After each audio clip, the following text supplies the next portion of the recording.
الحمد لله وكفى وسلام على حبيبه المصطفى أما بعد فأعوذ بالله من الشيطان الرجيم بسم الله الرحمن الرحيم سبحان الذي أسرى بعبده ليلا من المسجد الحرام إلى المسجد الأقصى الذي باركنا حوله لنريه من آياتنا إنه هو السميع البصير صدق الله مولانا العظيم. بارگاہ رسالت معاذ صلی اللہ علیہ وسلم میں درود پاک کا ہدیہ پیش کریں. اللهم صل على سيدنا ومولانا محمد معدن الجود والكرم وآله وأصحابه الكرام وابنه الكريم وبارك وسلم صلاة دائمة سرمدا أبدا.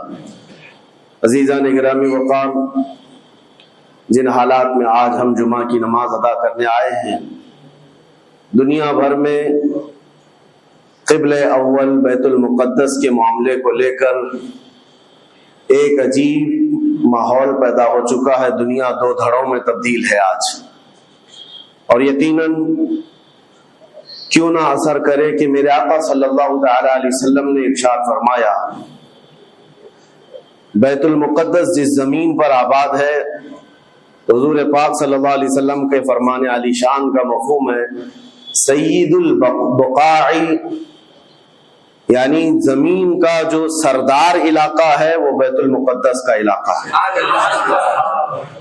مسجد اقصی جہاں پر آباد ہے اس کو سید البقاع کہا گیا ہے، اور یہ بھی روایت میں ملتا ہے سید الصخرہ، گنبدوں میں اگر کوئی سردار گنبد ہے تو وہ بیت المقدس کے لیے کہا گیا ہے. اور قرآن نے یہ فرمایا الذی بارکنا حولہ، مسجد اقصی کے متعلق فرماتا ہے رب تعالی کہ وہ مسجد اقصی جس کے ارد گرد ہم نے برکتیں رکھی، لنریہ من آیاتنا، تاکہ ہم اپنی نشانیاں انہیں دکھائیں. تو یہ اللہ تبارک و تعالیٰ کی اس مقدس سرزمین جس کو ارض مقدس کہا گیا ہے، نام ہی میں مقدس موجود ہے.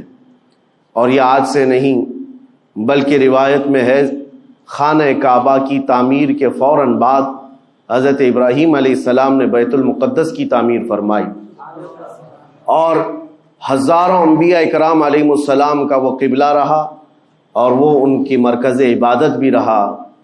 اور ایک نہیں تقریباً 30,000 کے قریب انبیاء اکرام علیہ السلام مسجد اقصی کے ارد گرد دفن ہیں، آرام فرمائیں. جہاں اللہ کا ایک ولی دفن ہوتا ہے وہ برکت کی جگہ ہے، اور جہاں 30,000 نبی دفن ہوں، اور وہ بھی اولو العزم پیغمبر حضرت ابراہیم علیہ السلام، حضرت اسحاق علیہ السلام، حضرت یعقوب علیہ السلام، حضرت موسیٰ علیہ السلام، حضرت زکریا علیہ السلام، یہ سب وہ انبیاء کرام علیہ السلام ہیں جو رسولان اعظام بھی ہیں، شریعت والے ہیں. یہ سب بیت المقدس کے ارد گرد ہیں. یہاں پر کچھ بھی اثر ہونا پوری دنیا پر بھی اس کا اثر پڑتا ہے. اور آج ہم دیکھ رہے ہیں جو حالات پوری دنیا میں پیدا ہوئے ہیں، اور چاہے وہ یورپ ہو کہ امریکہ ہو، افریقہ ہو کہ رشیا ہو، عرب ممالک ہو کہ ہند ہو، ان سب کو کچھ نہ کچھ کہنے کی آج ضرورت پیش آ رہی ہے. کیوں؟ اس لیے کہ وہ ایسا سینٹر ہے، ایسا تقدس ہے وہاں پر جس میں پوری دنیا انوالو ہو ہی جاتی ہے. اور برسوں سے لے کر وہ جنگ کا میدان رہا، اور حضور پاک صلی اللہ تعالی علیہ وسلم نے بیت المقدس کے لیے کیا فرمایا؟ صحابہ نے جب اس زمین کے بارے میں پوچھا تو میرے آقا نے فرمایا وہ حشر و نشر کی جگہ ہے. حشر و نشر کی جگہ ہے، یعنی قیامت کے قریب سارے لوگوں کو ادھر ہی ہانک دیا جائے گا اور قیامت وہیں آنی ہے. حشر و نشر کی جگہ ہے. حضور پاک صلی اللہ تعالی علیہ وسلم نے فرمایا، اور فرماتے ہیں میرے آقا ہو سکے تو تم جا کر اس میں نماز پڑھ لو، اس لیے کہ اس کی ایک نماز دوسری مسجدوں کی 1000 نمازوں سے افضل ہے. یہ مسجد اقصی کے متعلق میرے آقا صلی اللہ علیہ وسلم کا فرمان علی شان ہے. پھر صحابہ اکرام نے پوچھا کہ اگر کوئی جا نہ سکے میرے آقا بیت المقدس اور نماز پڑھنے کی اس کو استطاعت نہ ہو وہاں جا کر تو کیا کرے؟ حضور اکرم صلی اللہ علیہ وسلم نے فرمایا کم از کم تیل کا ہدیہ تو بھیج دے تاکہ وہاں چراغ جلانے کے کام آئے. یہ حدیث پاک میں ابن ماجہ کی حدیث ہے.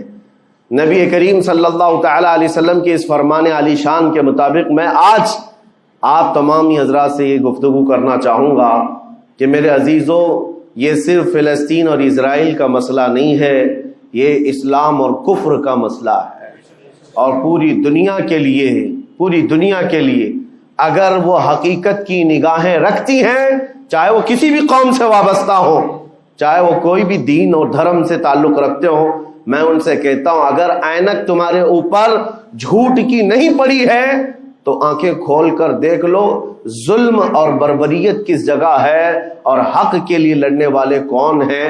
یہ ہر ایک منصف مزاج آدمی بھی آج پہچان سکتا ہے کہ کون نہتہ مارا جا رہا ہے اور کون سپر پاور طاقت پر کھڑے ہو کر اپنے مظلوم ہونے کا دعویٰ کر رہا ہے۔ ہر دنیا کا انصاف پسند آدمی آج بول سکتا ہے، لیکن یہ دور بھی امتحان کا ہے۔ جتنے کیڑے مکوڑے دل میں بغض و عداوت رکھتے ہیں اسلام کے، وہ ظالموں کے ساتھ کھڑے ہوئے نظر آتے ہیں، آج ظالموں کے ساتھ کھڑے ہوئے نظر آتے ہیں۔ نبی کریم صلی اللہ تعالی علیہ وسلم نے فرمایا مسلمانوں آپ اپنی اوپینین، اپنی رائے کیا رکھتے ہیں یہ بہت امپورٹنٹ ہے، دنیا کیا کہتی ہے اس سے مجھے غرض نہیں، تمہارا تعلق تمہارے نبی پاک کے فرامین سے ہے۔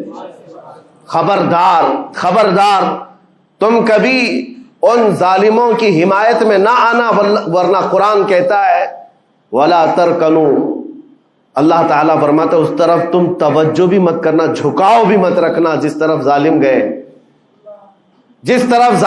ہیں اس طرف جھکاؤ بھی مت رکھنا۔ اور آج کہیں ایسا نہ ہو کہ دنیا تمہارے پاس بہت آ گئی، چکا چوند دنیا دیکھ کر، جیسے امارات والے ہوئے، متحدہ عرب امارات، دبئی جیسے آج انٹرنیشنل سٹی ان کے پاس مل گئی ہے، پوری دنیا وہاں پر تجارت کرنے لگ گئی، بحرین جیسے کنٹریز، ان کے پاس دنیا کی فراوانی آ گئی، تو آج وہ یہ سمجھنے لگ گئے کہ ہم کو مظلوم اور غریب فلسطینیوں کی مدد میں بات نہیں کرنی چاہیے، جو سپر پاور طاقت ہے اس کے ساتھ کھڑا ہونا چاہیے، کیونکہ ہماری ٹریڈنگ کا مسئلہ ہے، ہماری تجارت کا مسئلہ ہے۔ وہ یہ بھول گئے کہ ان کا اسلام کہاں ہے، ان کے آباء و اجداد کی روایت کہاں ہے۔ لیکن میں آپ سے کہتا ہوں ان کے نقشے پر چل کر کبھی اپنی رائے کو بدل نہ دینا۔ بعض مسلمانوں میں یہ گفتگو پھیلی ہوئی ہے کہ کیا ہم ہی مسلمان ہیں ہندوستان کے، کیا ہم ہی لوگ ہیں جو اپنی رائے بنائیں، وہ بڑے بڑے لوگ ہیں، عرب لوگ ہیں اور بڑے بڑے مشائخ ہیں وہاں پر، ان لوگوں نے رائے الگ بنائی ہے، وہ دنیا کے اور پیسوں کے پجاری بن گئے ہیں، ان کے ہاں نفس غالب آ چکا ہے اور شیطان کا ان کے اوپر غلبہ ہے، وہ حق نہیں دیکھ رہے ہیں۔ میرے عزیزوں کہیں تم اپنی رائے اس طرح بنا لیے تو حدیث کو جھٹلانے والے ہوں گے۔ اللہ کے حبیب صلی اللہ علیہ وسلم کی حدیث سناتا ہوں، حضور پاک صلی اللہ علیہ وسلم فرماتے ہیں لا تزال عصابۃ من امتی یقاتلون علی ابواب دمشق وما حولها وعلى ابواب بیت المقدس ظاہرین علی الحق۔ حضور پاک صلی اللہ علیہ وسلم فرماتے لا یضرهم خذلان من خذلهم ظاہرین علی الحق الى ان تقوم الساعہ۔ میرے آقا فرماتے ہیں قیامت تک میری امت میں ایک جماعت ایسی ہوگی جو دمشق کے دروازوں پر اور بیت المقدس کے دروازوں کے اطراف میں حق کے لیے کھڑی رہے گی قیامت آنے تک۔ اور حضور پاک نے یہ بھی فرمایا، میرے آقا مخبر صادق صلی اللہ علیہ وسلم کے فرمان آج ہم اپنی آنکھوں سے دیکھ رہے ہیں، حضور فرماتے لا یضرهم خذلان من خذلهم۔ میرے آقا فرماتے ہیں دنیا کے بڑے بڑے دھوکہ دینے والوں کا دھوکہ انہیں کچھ اثر نہیں کرے گا، انہیں کوئی نقصان نہیں پہنچائے گا۔ آج بڑے بڑے پیٹروٹ میزائل داغ کر کے اگر وہاں کے علاقوں کو ختم کرنے کا دعویٰ کر رہے ہیں تو مجھے میرے نبی کے فرمان پر یقین ہے یہ کبھی نہیں ہو سکے گا، کبھی نہیں ہو سکے گا۔ کچھ عمارتوں کے گر جانے اور کچھ بچوں کے اور کچھ لوگوں کے قتل ہو جانے کا نام یہ جیت اور فتح نہیں ہے۔ میرے عزیزو آج ہم ان ظالموں کو دیکھ رہے ہیں جن کا دعویٰ تھا کہ دنیا میں ان سے بہتر ڈیفنس طاقت کسی کے پاس نہیں، ان سے بہتر بنکر کسی کے پاس نہیں، ان سے بہتر سائرن بجانے کی طاقت کسی کے پاس نہیں، پوری دنیا کو زہریلے ہتھیار بیچنے والی طاقتیں۔ آج ہم نے یہ بھی دیکھا ہے کہ صرف محض ایک چھوٹی سی جماعت سے ان کے ہاتھ پیر ڈھیلے نظر آتے ہیں اور ان کے جسموں میں کپ کپی نظر آتی ہے۔ ہے, پوری طاقت تمہاری ایک جگہ. میں ابھی چند دنوں قبل عمرہ میں تھا جب یہ پڑھ رہا تھا کہ ایک چھوٹی سی جماعت جس کو پورے انٹرنیشنل دنیا مل کر کے آتنکواد گھوشت کرتی ہے, امریکہ ہو, یو کے ہو اور دوسری بہت ساری طاقتیں, وہاں پر فلسطینیوں کی حمایت میں لڑنے والے ان مجاہدین کو یہ آتنکواد کہتے ہیں, ٹیررسٹ کہتے ہیں, جو اپنے چھوٹے سے علاقے کو بچانے کے لیے اپنی جانیں دے رہے ہیں, وہ آتنکواد ہیں, وہ ٹیررسٹ ہیں. ان کے پاس کھانے پینے کی چیزیں نہیں رہ گئی, ان کی کرنٹ سپلائی بند کر دی گئی, ان کا پانی بند کر دیا گیا, پھر بھی وہ آتنکواد ہیں. میرے عزیزو, یہ دنیا کا دغلا معیار دیکھو آپ. رشیا پورے یوکرین کو تباہ کرتا رہا, پورا راکھ میں بدل دیا. ان ظالم کتوں کی زبان پر کبھی نہیں آیا کہ رشیا آتنکواد ہے یا رشیا ٹیررسٹ ہے. یہ میڈیا میں بھونکتے رہے, رشیا اور یوکرین کی وار چل رہی ہے, زمین کا مسئلہ ہے. ارے ہزاروں لوگوں کو رشیا راکھ میں بدل کر رکھ چکا ہے. کیوں نہیں بولتے اس کے متعلق, کیوں نہیں کہتے کہ وہ آتنکواد ہے؟ اس لیے کہ یہ ظالم دجالی میڈیا جتنے ہیں انہیں پتا ہے ان کے باپ داداؤں سے بڑی طاقت اس کے پاس موجود ہے.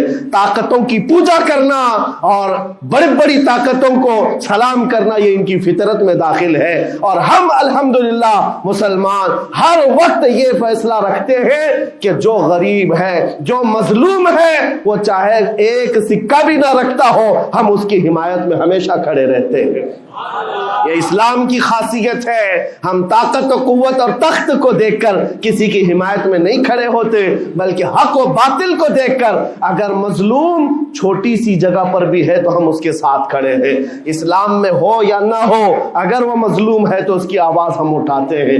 عزیزان گرامی وقار, جس کو اپنی طاقتوں پر خوب بھروسہ تھا, میں ایک بات عرض کرتا ہوں, مسلمانوں آج جاگنے کی ضرورت ہے, بیداری کی ضرورت ہے. تمہارے دماغوں پر یہ پٹی ڈالی گئی ہے اور یہ بٹھایا گیا ہے ان کے پاس بہت بڑی بڑی طاقتیں, تمہارے ادھر ادھر کرنے سے کچھ نہیں ہوتا, تمہاری آواز اٹھانے سے کچھ نہیں ہوتا.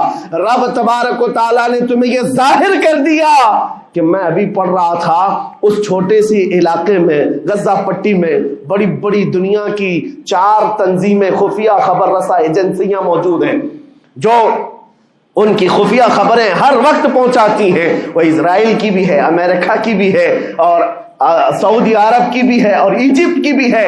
4 بڑے بڑی کنٹریز کی خفیہ ایجنسیاں کام کر رہی ہیں اور سب کی سب خفیہ خبر رساں ایجنسیاں فیل ہو گئی, ناکام ہو گئی. اس کے باوجود اسرائیل کے درندوں کو یہ وحشتناک چیز دیکھنی پڑی. دنیا آج اس میں حیرت میں ہے کہ ایسا کیسے ہو گیا, ایسا کیسے فیل ہو گیا, یہ سسٹم کیسے کام نہیں کر سکا, ہمیں پہلے سے اطلاع کیسے نہیں ملی. میں قرآن پڑھ کر کے بتاتا ہوں, میرا رب فرماتا ہے وَمَكَرُوا وَمَكَرَ اللَّهُ وَاللَّهُ خَيْرُ الْمَاكِرِينَ. کافر منصوبہ بناتے ہیں اور اللہ خفیہ تدبیر کرتا ہے اور اللہ کی خفیہ تدبیر غالب آتی ہے.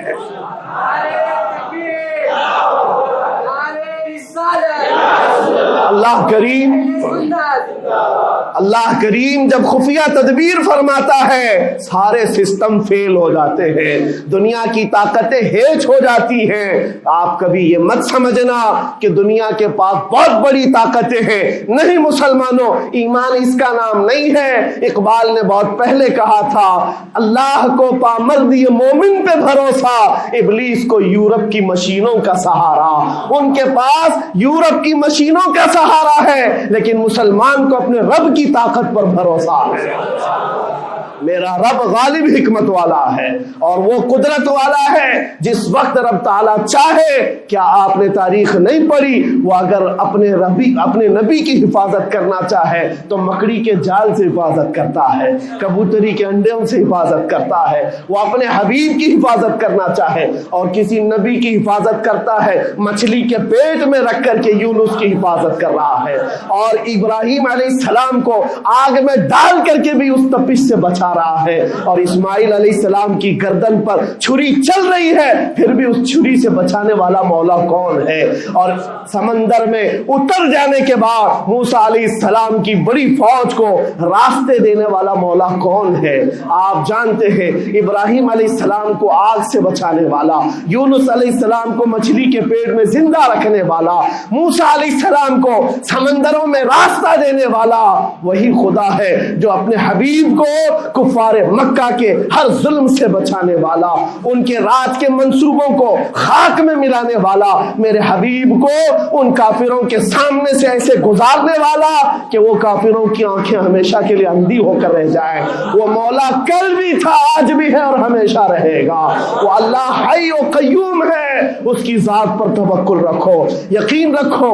آج دنیا کے ان حالات کو دیکھ کر مسلمانوں کا ایمان اور مضبوط ہو جائے، اور مضبوط ہو جائے۔ آپ یہ سوچتے ہوں گے ہمیں کیا کرنا چاہیے، ہم یہاں بیٹھ کر کیا کریں؟ میں تو اس بات کو کہوں گا آپ واٹس ایپ جہاد میں مصروف نہ رہیں، ادھر کی ادھر چیزیں شیئر کرتے ہوئے گھر میں بیٹھ کر کے رات بھر اپنی مرغن غذاؤں میں اور بستروں پر سوتے رہے نہیں۔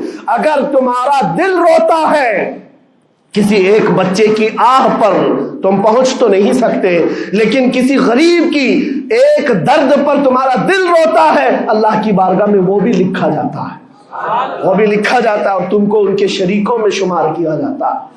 تم اگر رقت کے ساتھ بیٹھ کر کے دعا کرتے ہو، سوچو آج آپ اپنے گھر میں ہیں، تمہارا بیٹا نکلا، جوان بیٹا نکلا، اس کی خبر آئی کہ اچانک اس کی لاش کہیں تڑپتی ہوئی نظر آئی، جیسے خبر سنو گے تمہارا کھانا پینا حرام ہو جاتا ہے، تمہارے گھر بار کا چین و سکون غارت ہو جاتا ہے۔ کیا ہوتا ہے جب اپنا ایک جوان بیٹا کہیں کسی حادثے میں انتقال ہونے کی خبر بھی آ جائے، بے چینی اور گھر میں کوہرام مچ جاتا ہے۔ یہ چیز کیوں ہوتی ہے؟ کیونکہ تمہارا تعلق ہے، جسمانی بھی روحانی بھی تعلق ہے اپنے بیٹے سے۔ اور میرے آقا نے فرمایا مثل المؤمن کمثل جسد اذا اشتكى عضو تداعى له سائر الجسد بالسهر والحمى۔ میرے آقا فرماتے ہیں پورے مومن جتنے بھی دنیا میں ہیں، سارے مومنین ایک جسم کی طرح، میرے آقا فرماتے ہیں ایک جسم کی طرح ہیں، اگر ایک عضو کو تکلیف ہو تو پورے جسم میں بخار آ جاتا ہے، ایک عضو کو تکلیف ہو تو پورے جسم میں بخار آتا ہے۔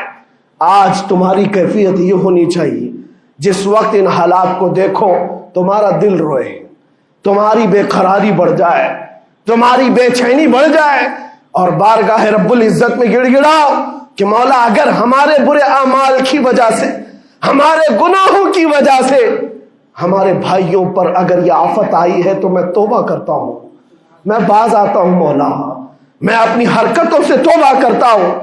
آج تمہیں پتا ہے یہ آج کا حادثہ نہیں، اس دنیا کو میں جتنا کوسوں کم ہے، جو دغلی پالیسی رکھتے ہیں، جو ڈبل سٹینڈ رکھتے ہیں، ان کو جتنا بولوں کم ہے، میں ڈرتا نہیں ہوں اس بات پر، لیکن آج دل بھرا ہوا ہے ان مظلوموں کی آواز کو سن سن کر کے، جن کے گھروں پر رات بھر بمباری ہوتی ہے، جن کے شہر کا پورا بادل پٹاخوں سے نہیں میزائلوں سے روشن دکھتا ہے۔ میرے عزیزوں کیسی راتیں وہ گزارتے ہیں، ماں رات کو اپنے بچے کو گلے سے لگا کر سوتی ہے، اس کو یقین نہیں ہوتا صبح تک میرا لال میرے ساتھ رہے گا، انہیں پتہ بھی نہیں ان کے دروازوں پر موت دستک دے رہی ہے۔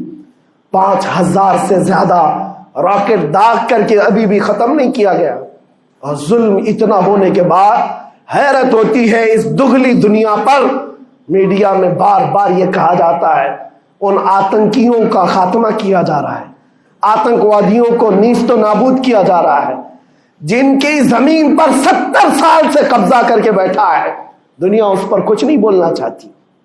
آپ کو پتا ہے ہسٹری جنہوں نے پڑھا نہیں وہ آج بھوک رہے ہیں، جن کو تاریخ معلوم نہیں ہے وہ ٹپنی دینے کی کوشش کر رہے ہیں، ان کو اپنے باپ داداؤں کی تاریخ نہیں معلوم، یہ فلسطین کی تاریخ پر چل پڑے۔ پتا ہے 1917 میں صرف 4000 یہودیوں کو رہنے کی اجازت دی گئی تھی، جب یہ پوری دنیا سے مارے مارے گھوم رہے تھے، ان کے لاکھوں یہودیوں کو مار کر ختم کیا گیا تھا۔ اس وقت فلسطین میں 4000 یہودیوں کو پناہ دی گئی تھی، اور یہ 4000 سے بڑھتے بڑھتے بڑھتے پوری دنیا سے ہجرت کر کے آتے رہے،